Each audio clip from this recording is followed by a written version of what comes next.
I went to Wrestlemania 40 earlier this year, and it is no secret that I have been a huge wrestling fan for about a decade and a half now. I've been a fan since 2010. I just want to go through with you guys how my trip went, how I enjoyed being there live for my first ever WrestleMania, and just overall my experience, because I've wanted to go to a WrestleMania since I became a fan.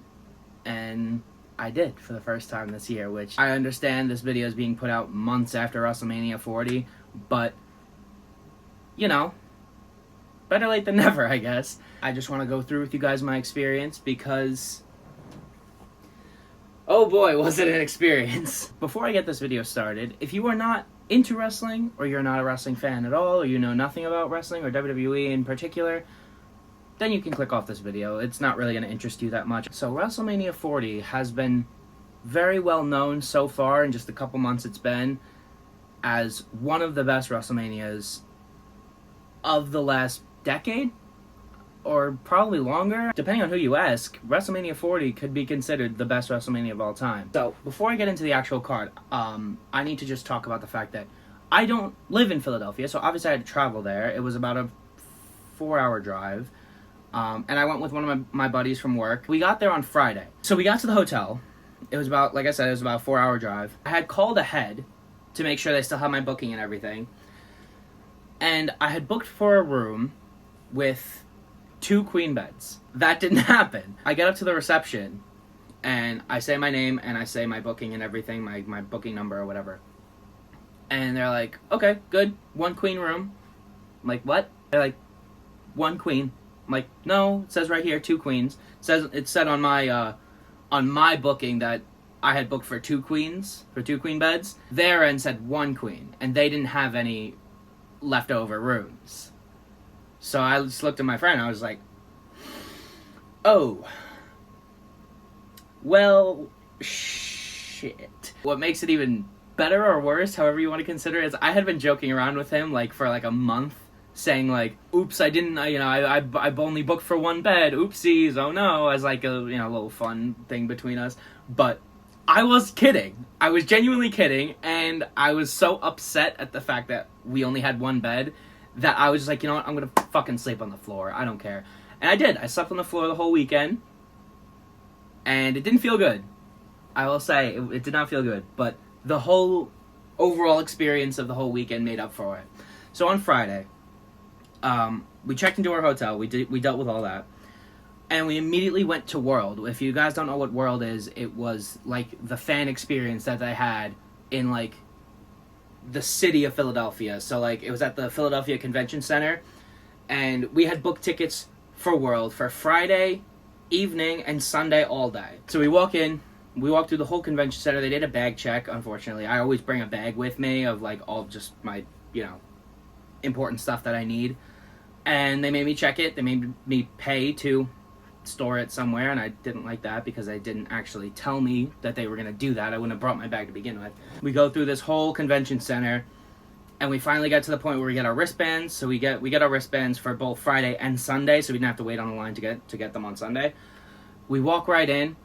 Immediately, there's just LED boards on the walls, on the ceiling, of just WrestleMania highlights. There's smoke and fog everywhere as we walk in. On the right, there's the entrance things where you can make your own entrance. And on the left, there's a championship belt display. And then you go further to the left, there's the big superstore. They have displays of a whole Bray Wyatt section, a Triple H throne. They have an Eddie Guerrero lowrider. They had the shark cages, which I'll put pictures and videos up while I'm discussing all this. They have a WWE 2K24 station where you could just sit down and play. They had meet and greets with all these superstars. I feel I think you had to buy a couple of them beforehand, but others I think you had to wait on the line. We didn't do any of them, but there were long ass lines the whole time. And all the way at the back there was this stage with a bunch of seating where they did Mattel figure reveals and the Slammy Awards and all that. Immediately I got chills. I'm just holy shit, this is actually insane. I had never done anything like this, and it had always been such a massive, I guess, dream of mine to do something like a Comic-Con but just for wrestling, and this was perfect. The experience at World was just amazing. Being surrounded by so many people who were there for the exact same reason, and to be, like, to feel so included in something that I love, it made me well up, and I'm just like, oh my god. I got taken aback. We went around the store, we bought a bunch of shit, we took loads of pictures. We didn't do the entrances on Friday, we did them on Sunday, which I'll get into that as well. And then after we were done with World, we actually met one of my friends who lives in Philadelphia, and we just, like, walked around the city for a little bit, and then we went up to her apartment. This apartment was beautiful, by the way, and she was just telling us, like, how nice it is to live in Philadelphia. And then we went upstairs to, like, her balcony, like the balcony of the whole apartment building, and the view from that balcony was some of the best, like, city skyline views, like, pictures I've ever taken. I was like, holy shit, I'm gonna live here. Like, overall, I'm not a big city guy. You know, I live in New York, and, you know, New York City's not too far away from me. I'm not a big city guy because of New York City and how close I live to it. But if I ever had to live in a city, Philadelphia would be one of my first picks, because it's such a beautiful, clean, quiet city. We wound up missing SmackDown that day, which I was honestly fine with. But we did get back in time for the Hall of Fame, which was nice, because what we did was, while we watched the Hall of Fame, we actually made signs for NXT Stand and Deliver, because we got tickets to that as well. Unfortunately, another issue with this hotel, I'm gonna preface this and say this hotel was not the greatest, but I mean, the hotel wasn't the main part of the vacation, so, you know, I really didn't care. But the hotel Wi-Fi absolutely sucked. Like, it sucked so much, and I tried to, I brought my Roku to, like, watch the Hall of Fame on, and it wasn't working. So we were trying our best to make it work. But while we were watching the Hall of Fame, we wound up making signs for NXT Stand and Deliver, and that was pretty much our whole day on Saturday, was Stand and Deliver. We went to the arena, which was conveniently, like, Wells Fargo Center is right next to Lincoln Financial Field, literally within walking distance, and it was so nice. We brought the signs, and unfortunately, we walk up, and one of the guys, like the security guard, stops us and says, "Hey, you guys can't bring those signs in here." And we're like, "What? We spent hours making these yesterday." Jesus Christ, that's so annoying. They had, like, a sign size limit, I guess, but, I mean, if you watch back on the feed, there was, like, nobody with a sign, like, at all. Not even, like, a small one. There was maybe one person with a sign, and it was probably about the size of, like, a normal sheet of paper. So that was unfortunate, so we had to throw them out. We had such good seats. Like, these are the best seats I've ever had for a wrestling event, and they were so incredibly cheap. If there's an NXT event coming to anywhere near you, like an NXT pay-per-view, PLE, whatever, get tickets, because they're so cheap for a pay-per-view. I don't remember the exact sections, but you can see in the pictures that I'm going to put up and the videos how good of seats these were. And we barely broke $100 for each ticket. So then after Stand and Deliver, we had gone back to the hotel with the intention of watching Mania Night 1. We tried to get tickets to both Night 1 and Night 2. My friend invited a couple of, like, his family and friends and stuff. So we all bought Night 2 tickets all at once. And then we're like, oh, we'll get we might get Night 1 tickets, we'll see. And then we kept trying. As the event got closer. We were like, alright, well, the nosebleed seats are, like, they're a pretty good price right now. And all of a sudden the Rock gets announced, and they skyrocket. And we're like, fuck. So we didn't wind up going to Night 1. Since the hotel Wi-Fi was not good at all, we set up my friend's iPad to watch it like that. And we got there was Chick-fil-A right next to our hotel. Oh my, so lucky. So we got Chick-fil-A. We get back to the hotel right in time for Rhea Ripley versus Becky Lynch, which was the opening match to WrestleMania Night 1, which I love the match, but I personally thought it could have went a lot longer. I did watch it back, and I was like, okay, it went longer than it seemed like at the time, but then, you know, I listened to the commentary again, and I hear Becky Lynch was sick that day, so after hearing now, I'm like, okay, I'm perfectly content with how long this match went, because for Becky Lynch having like 103 or 102 fever, she did fantastic, and also, obviously, Rhea Ripley's a fantastic talent as well, so love their match. Next was the 6-pack ladder match for the tag titles. I fucking love myself a good ladder match. And a 12-person ladder match with the talent that was in this match, oh my god. It was a recipe for fucking a 5-course meal. So I'm seated for this match, and I'm enjoying myself the whole time. The match, as expected, was fantastic. It was around this time that my friend got a call from his uncle, who was at this like sports bar called Chickies and Pete's, or whatever it's called. And he's like, hey, they got night 1 playing all around this bar. Do you want to come by and watch it? And we both looked at each other. We're like, hell yeah, of course we will. We hopped in the car and we drove to this sports bar. While we were driving, Rey Mysterio and Andrade versus Santos Escobar and Dominic Mysterio was going on. I liked the match. I had no complaints about it. The main reason why I'm discussing each match and my thoughts on it is because I have a hot take about the next match that I'm about to discuss. We get to Chickies and Pete's. It's just like your average sports bar, but there's giant TVs playing WrestleMania on it, and we're just like, wow, okay. So this is like a big deal here, I guess. Obviously it is, because it's Mania. Something else I learned about being in Philadelphia is people who live in Philly are very passionate about the stuff that they like. Because these people hated Cody Rhodes, let me tell you. These people absolutely despise this man. Every single person in that bar was booing the shit out of Cody Rhodes when he made his entrance for the main event. But that's the main event. The next match, which we got to the bar just in time for, was Jey Uso versus Jimmy Uso. Now, my hot take, this match isn't that bad. So, I'm active on Twitter, right? I'm active on wrestling Twitter. And somebody had tweeted out that Jimmy versus Jey Uso at WrestleMania 40 was worse than Michael Cole versus Jerry Lawler at WrestleMania 27. And I was like, there's actually no shot that you just said that. WrestleMania 27 was my first WrestleMania. And even as a 7-year-old kid, I'm sitting there like, okay, what's going on here? Like, what the hell is this? And I actually replied to that. And people are coming at me and coming at, like, everybody who's, like, replying to me, who's, like, on my side, and saying, like, oh, well, you know, Jerry versus Michael was, you know, like, that was supposed to be bad. And I'm just like, okay, well, it went 33 minutes, it ended in a technicality, and it was on WrestleMania! 2 commentators fighting at WrestleMania, how is that worse? I don't think the match is good. Personally, I don't think the match is good. If they had more variety in their moveset, and if Jimmy was a bit better of a singles wrestler, not necessarily a bit better of a singles wrestler, but if he got more of a chance to shine and kind of like diversify his moveset after all the absolute bullshit that happened at SummerSlam last year, maybe the match would have been a bit better.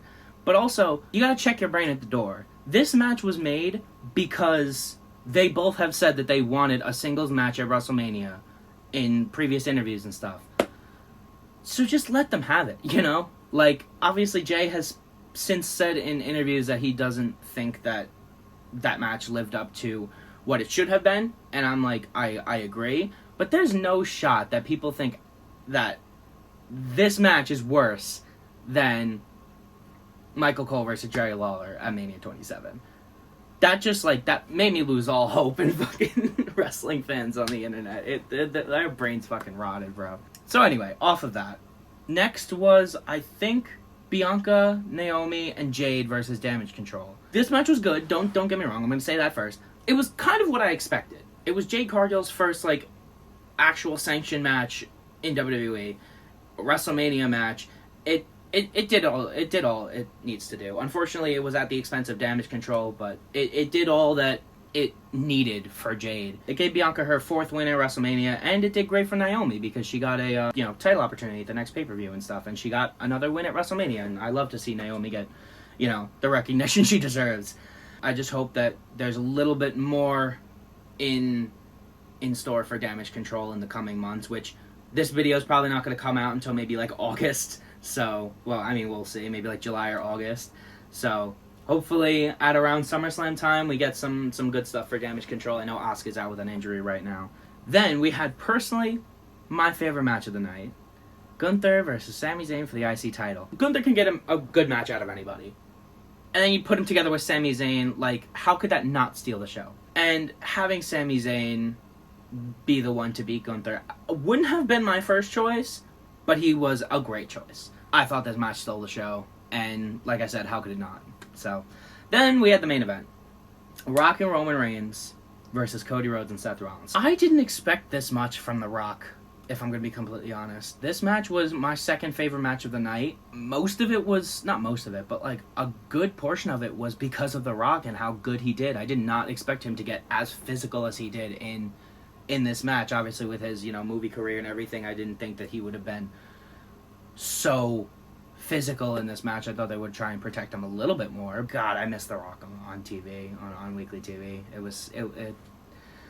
We didn't know how good we had it when we actually were in it, but whatever. I am probably one of the biggest Cody Rhodes fans you'll ever meet. I was like, come on, Rock, come on, Roman. I'm like, Rock's gonna pin Cody, and it's gonna lead into tomorrow night. That's gonna, Cody's gonna finally finish the story. That's what happened. And I was like, I've never been so happy to see Cody Rhodes lose. So that was Mania Night 1.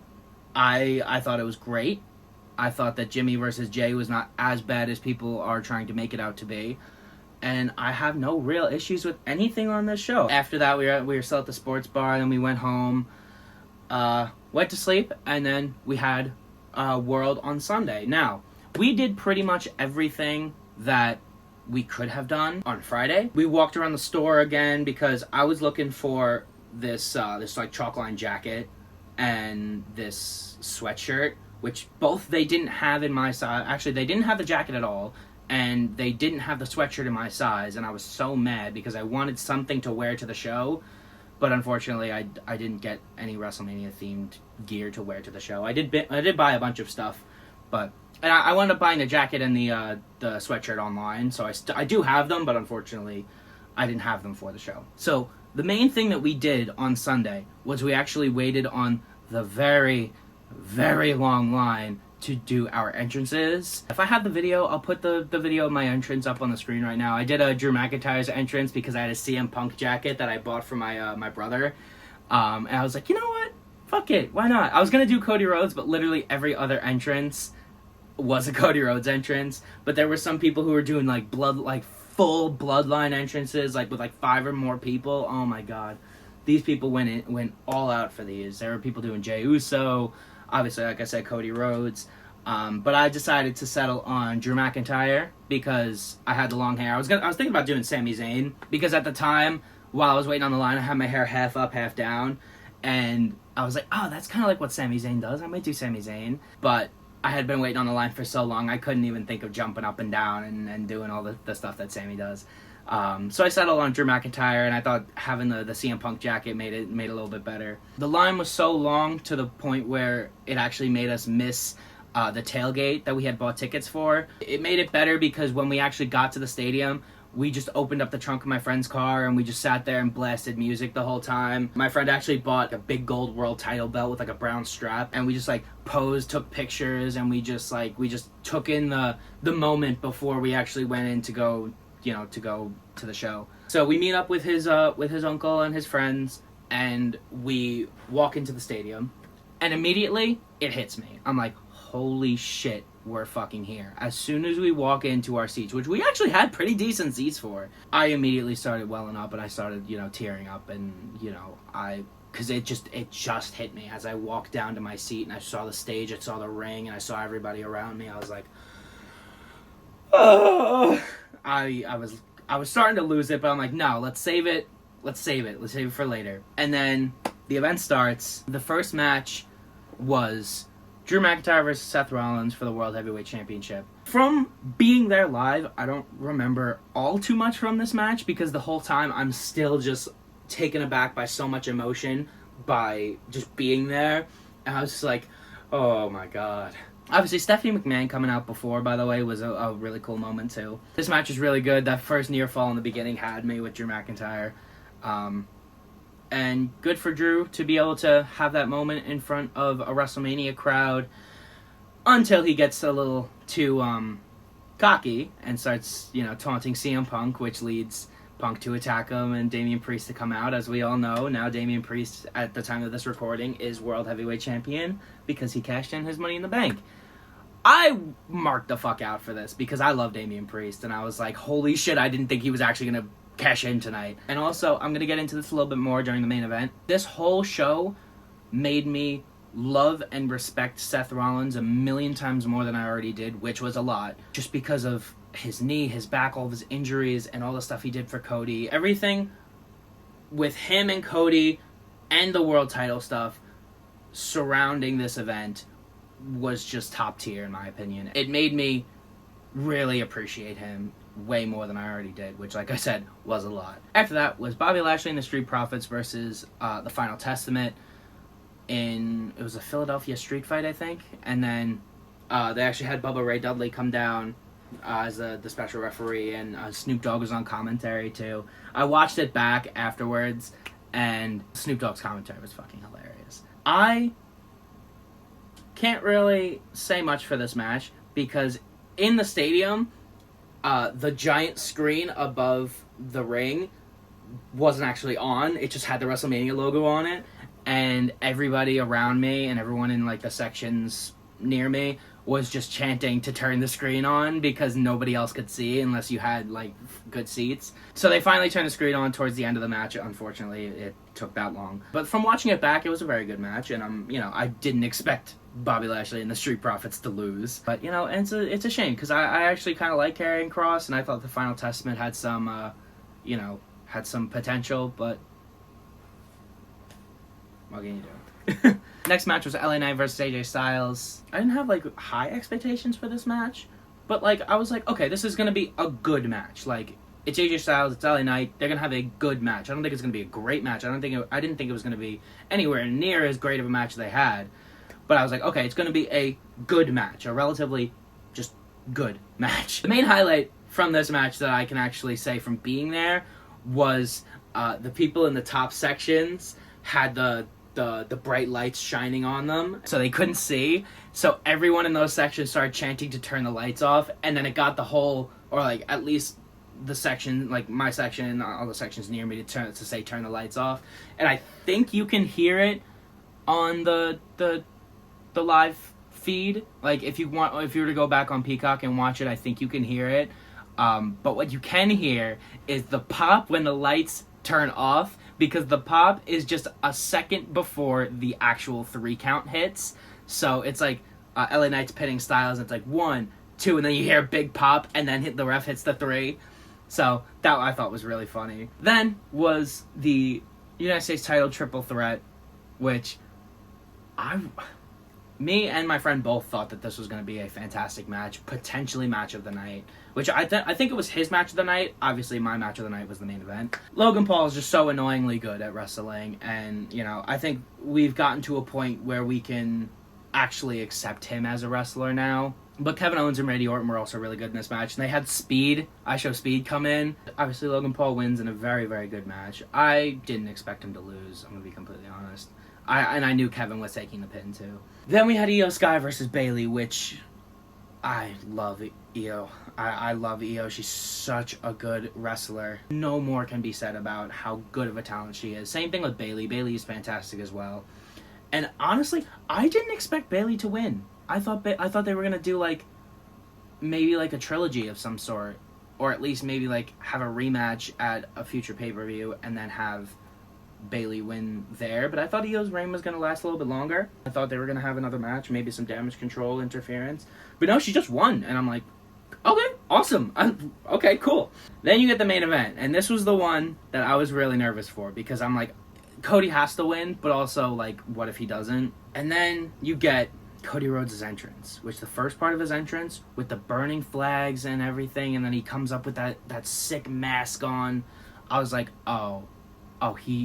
he's so winning. And all of a sudden, Brandy walks up, and I'm just like, oh, he's so winning. There's no shot he doesn't win. Then Roman made his entrance, and I'm like, oh shit, is he winning? I don't know, because Roman's entrance this year was honestly better than his entrance last year, which was really hard to beat. But personally, I like it better. Then they have probably one of the most fuck shit matches you could ever imagine, and I loved every second of it, because it took like 20 or so minutes for there to actually be some kind of bloodline interference. At first, Jimmy comes in, then Jay makes the save and fucking spears him off the stage. I don't know if I'll put the video up or not, but in the video that I have, I actually wound up missing it because I didn't expect, like, I missed it on the video because I didn't expect him to spear him off the fucking stage. I also was paying attention to the match itself and not just my phone. Then you have Solo come in. They did the spear and the smell and spike spot, and Cody kicks out. And then fucking John Cena comes down, which I kind of expected. I kind of expected Cena to come in because, Solo beat him at Crown Jewel. And, I thought that was a good spot. Then The Rock comes out to confront Cena. And when I tell you, I'm getting chills right now just thinking about it. There's no way they're making me want thrice in a lifetime. I can't. Then Rock hits Cena with a rock bottom. And then Seth comes out in his Shield gear, which I'm not gonna lie, I thought it was Mox. I thought it was Seth and Mox together, but I'm like, there's no shot. There's no shot. Like, really? No. Is there? No. Obviously it wasn't, and it was just Seth comes in, gets hit with a Superman punch, and then just falls. And I was like, oh, well, at least he tried. He really tried. Oh, damn. He's trying. At least he tried. But I didn't realize that wasn't his spot. His spot came after. And then Rock's looking at Cody's mom, and he's getting ready to hit him with the belt, and all of a sudden you hear the Undertaker's, gong play. I thought it was going to be Stone Cold Steve Austin. I think everybody did, but apparently they couldn't reach, like, a financial thing to have him appear. Yeah, so in the video that I have, I'm going fucking crazy. Because I never thought I would be in a wrestling arena live and get to hear that. But, and getting to hear that at a WrestleMania was, oh my god. I have no words. Like, I'm saying, like, oh my god, I'm saying, nothing for the most part, because I have no words to describe. Even now, like, months later, I still have no words to describe my feelings of that match and of this whole experience as a whole. And then you get the main spot of the match, where Roman has the opportunity to hit Cody with the chair, and Seth stands up, has his back to him, and then he gets hit with the chair instead. I didn't actually put too much thought into this story at first, but then once this happened, I'm like, oh wow, okay, so this is really, like, this is trauma for Roman Reigns. This is insane how this decade-long story has pretty much come full circle. It led to the end of his title reign because Cody Rhodes countered a spear into his triple crossroads, and he pinned him for the 1, 2, 3, and he won, and he finished the story. And I started crying immediately because I told my friend before, I'm just like, if Cody wins tonight, I'm gonna cry. Like, please don't think any less of me. I'm going to cry. And I have many videos of me bawling my eyes out during Cody's celebration, and during that first initial whoa of his entrance theme, I just fucking lose my voice with how loud I screamed. I keep looking back on those videos, I'm like, and like half of me is like, man, this is embarrassing, but the other half of me is like, that's not me in those videos. That's the 7-year-old kid who's dreamed of going to a WrestleMania and has finally gotten to do it. It was just a bonus that it was one of the best WrestleManias of all time. So he has a celebration.